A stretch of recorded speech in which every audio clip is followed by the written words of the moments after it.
नमस्कार दोस्तों, आपका हमारे YouTube चैनल धार्मिक कथाएं और कहानियाँ में स्वागत है। आज मैं आपको धनतेरस की पौराणिक कथा सुनाऊंगी।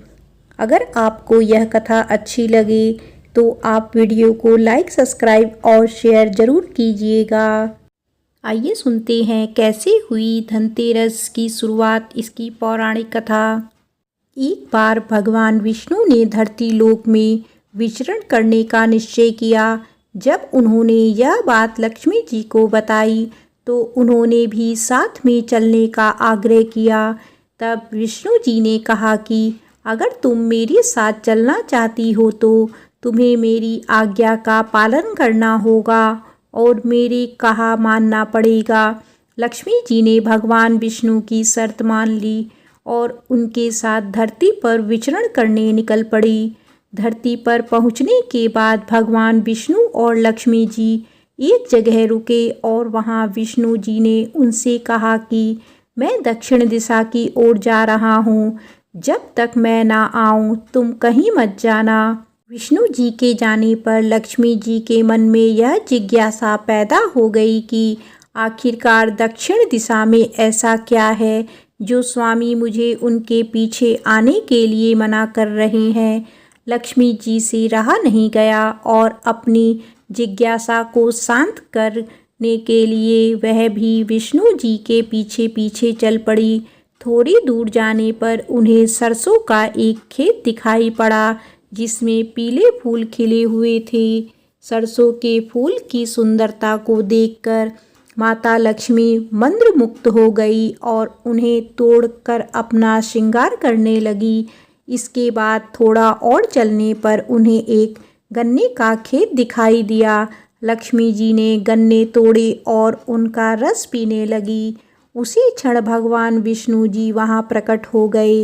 विष्णु जी लक्ष्मी जी को देखकर उन पर क्रोधित हो गए और बोले, मैंने तुम्हें इधर आने से मना किया था पर तुम नहीं मानी और किसान के खेत में चोरी का अपराध भी कर बैठी। अब तुम्हें इस अपराध से मुक्ति पाने के लिए इस किसान की 12 सालों तक सेवा करनी पड़ेगी। ऐसा कहकर भगवान उन्हें वहां छोड़कर क्षीर सागर लौट गए। इसके पश्चात लक्ष्मी जी उस गरीब किसान के घर में वेश बदल कर रहने लगी।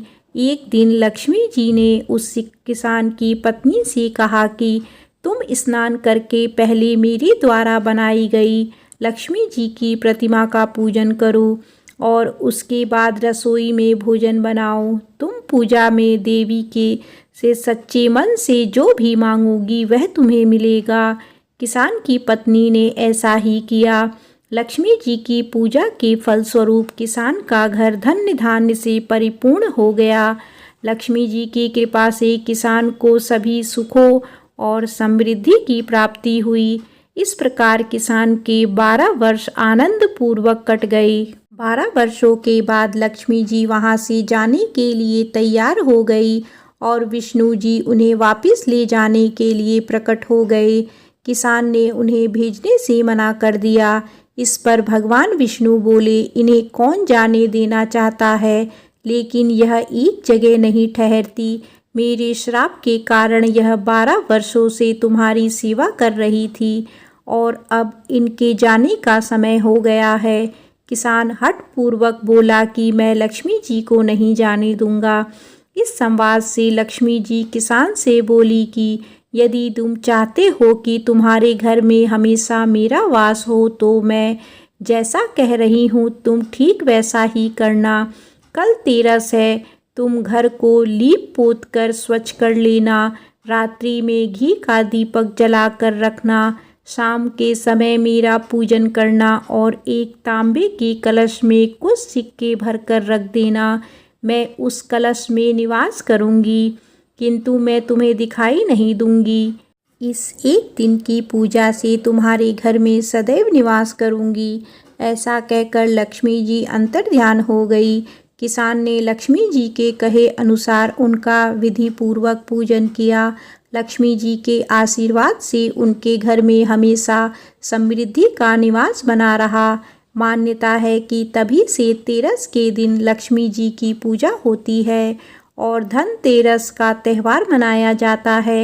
इस कथा को पढ़ने वाले सभी भक्तों पर इसी प्रकार माँ लक्ष्मी की कृपा बनी रहे।